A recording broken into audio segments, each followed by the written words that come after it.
eu procurei fazer um retrato da realidade. Então é um livro que, aliás, quem apresenta muito bem o livro é o convite que eu vou lhe deixar aqui porque na verdade é um livro no qual não tem nem heróis, nem ídolos, são todos baseados em pessoas comuns, buscando desvendar o seu cotidiano, no seu cotidiano as suas angústias, fragilidades, sofrimentos, amores, frustrações, tudo isso ambientado em um ambiente de trabalho. E eu escolhi o Porto porque eu comecei a minha vida sendo oficial de Marinha. Não é da Marinha, é de Marinha, Marinha de Guerra, né? Então eu tive muita vivência no Porto, entende? E procurei retratar isso de uma maneira assim muito objetiva, não há muitas descrições. E o meu objetivo mesmo foi que o leitor ficasse tão atraído pelo livro que ele lesse até o final, entende? Inclusive aqui a frase que eu abro o livro não é minha, é de um escritor. Ele diz o seguinte, é do Jean-Baptiste Alphonse Karr. Eu vou deixar esse exemplar com você. O romance é a história eterna do coração humano. A história fala-nos dos outros e o romance fala de nós mesmos. Então, nesse livro, eu divido em três, é um livro que vai desenrolando, tem todo um enredo, e ele se desenvolve através de três possibilidades. A primeira, histórias que eu vivi, depois histórias que eu vivi e romanceei, e depois histórias que eu criei.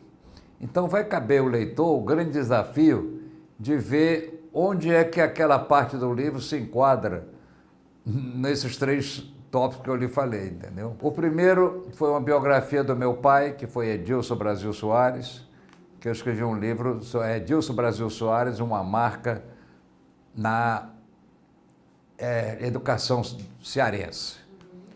O segundo foi A Brisa do Mar, que é um livro sobre uma aldeia de pescadores, ambientado provavelmente em Paracuru.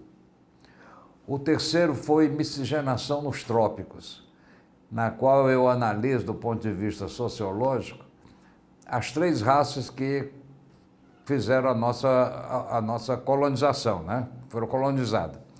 O índio, o negro e o português.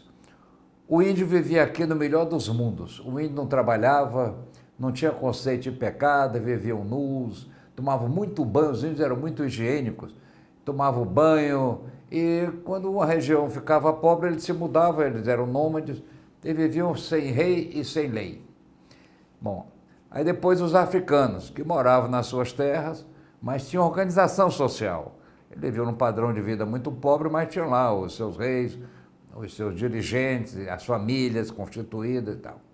E o português que veio para o Brasil, ele não veio porque ele quis, ou seja, ou ele veio degradado, ou ele veio para fazer uma riqueza e voltar para Portugal.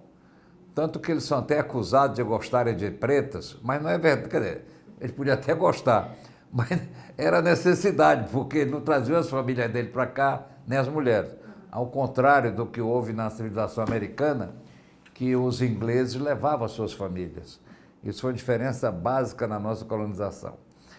Aí o que ocorreu? Nenhuma das três raças veio contribuir para a colonização do Brasil de uma forma espontânea. Todas elas foram obrigadas. Então era de se supor que o Brasil fosse fruto de que os habitantes do Brasil fossem pessoas revoltadas, raivosas, mas não, o brasileiro é cordial, o brasileiro ri com facilidade.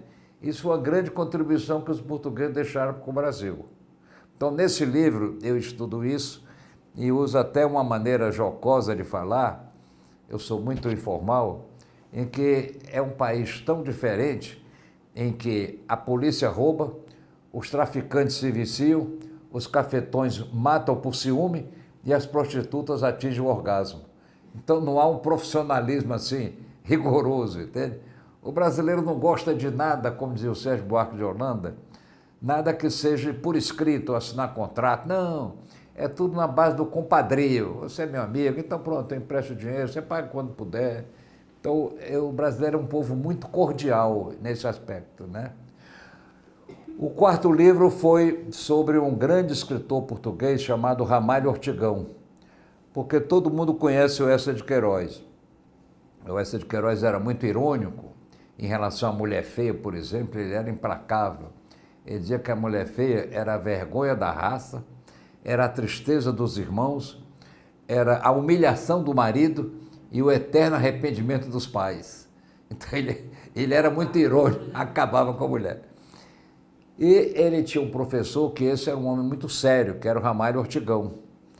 E o Ramalho Ortigão, ele primeiro foi professor do Oeste, como eu falei, e ele palmilhou Portugal e levantou todas as riquezas culturais de Portugal. Porque com o ouro do Brasil, Portugal, diferente da Inglaterra, não se industrializou. Então todo o dinheiro do Brasil foi para lá para fazer igreja, monumentos e importar tudo da Inglaterra, entende? E ele então faz uma crítica a essa maneira do português viver, o português fidalgo, fidalgo, né? Filho de algo, o português que tinha um certo nível, não trabalhar para ele era uma coisa horrível. Ao passo que o inglês não. Tanto que na casa dos americanos, até hoje eles têm um local onde eles têm uma carpintaria, eles consertam os carros dele, eles pintam as casas dele. E o português nada disso, ele não metia a mão em nada, ele era um fidalgo, entende? Bom, e ele, então o que ele fez? Ele viajou à Holanda, ele viajou à Inglaterra e ele viajou aos Estados Unidos para ver o que ele podia trazer em benefício do povo português. Então o livro é em torno disso, tá? E o meu quinto livro foi sobre a mitologia grega, porque toda a nossa cultura, inclusive a base jurídica, que os operadores de direito insistem em dizer que foram os romanos, mas os romanos, por sua vez, se basearam nos gregos. E foi a primeira vez que uma civilização dominou outra, mas foi absorvido pela outra. Então, os escravos dos gregos, os escravos gregos eram os professores dos filhos dos nobres romanos. E nenhum nobre romano era digno desse nome se não falasse grego. Além do que, na literatura, tudo que nós temos veio do grego também. Então eu faço Desvendando a Ilíada de Homero, onde tem a guerra de Troia, em torno de Helena. Então eu faço um livro assim para quem nunca estudou a história da Grécia. Então eu defino os heróis gregos, eu defino os heróis troianos em torno de Helena, entende? E aí eu vou mostrando dos 27 capítulos da Ilíada, eu vou explicando e mostrando como ele escrevia, entende? E esse é o meu sexto livro. Esse é um livro que talvez seja o último, porque dá um trabalho tão grande, cada livro demora de 3 a 4 anos, e a gente faz revisão e não gosta, e é horrível. É um sofrimento grande, além de ser uma atividade solitária. Não. E a gente, então, muitas vezes eu falo aqui, eu cito vários autores, que eu vou me lembrando, a proporção que o livro vai se desenrolando. E onde eu vou encontrar esses livros? Eu tenho uma biblioteca aí na minha casa de mais de 3.000 livros. Então é uma pesquisa cansativa, é evidente que o Google ajuda um pouco. Mas, apesar disso, é um trabalho que provavelmente esse será meu último livro. Mas nunca se sabe, né?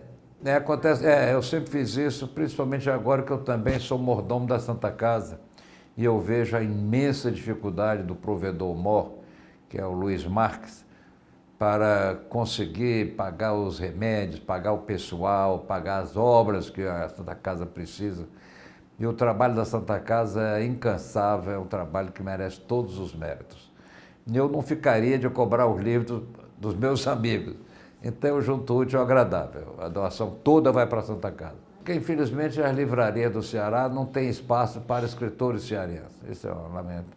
Como eu também sou da Academia Cearense de Letras, nós já fizemos esforços, procuramos, mas infelizmente eles não têm espaço para isso. Então o lançamento será numa rua.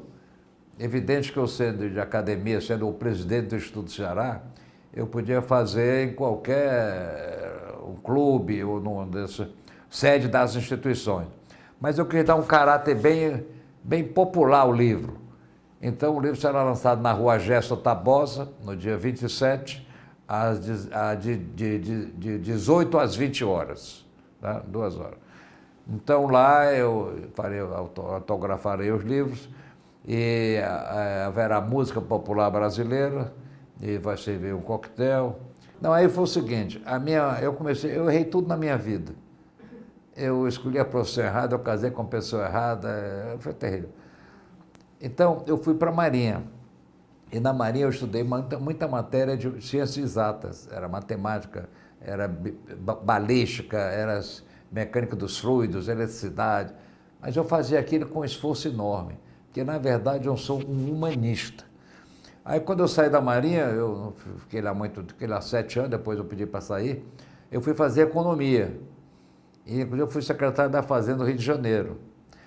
Também já foi melhor, porque não era tão insípido como a matemática. E tinha economia, mas tinha a parte política, a parte de psicologia e tal. E quando eu voltei para o Ceará, eu morei 37 anos no Rio.